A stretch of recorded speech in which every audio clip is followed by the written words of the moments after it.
how did business kind of stop, and what impact did that stoppage have on lending?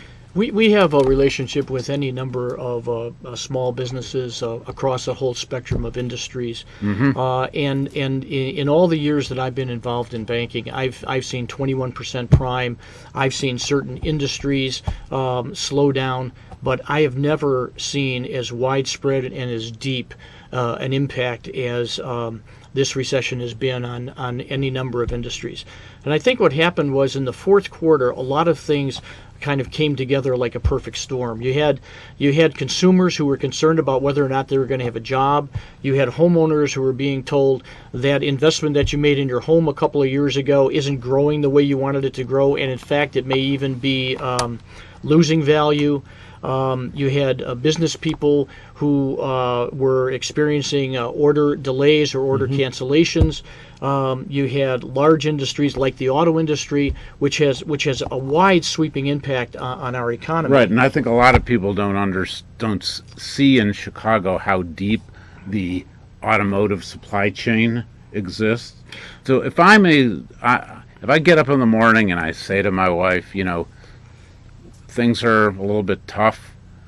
We were thinking about buying a car, and we're not going to buy a car. And if I say it, it's no big deal. But if everybody says it, which is what you're saying happened in 2008, then people just stop buying cars. Well, yeah, not only do people stop buying cars, but when you look at a car and you talk about General Motors or Chrysler or Ford, you have to understand there are millions of parts that go into that car. Somebody makes the door latches, somebody makes the wiper blades, somebody makes the housing that holds the wipers.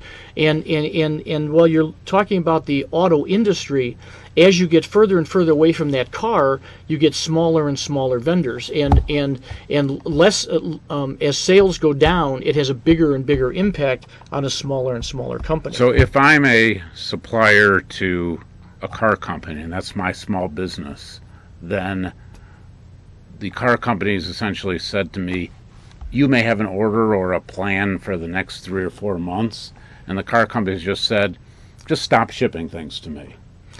So I'm a company.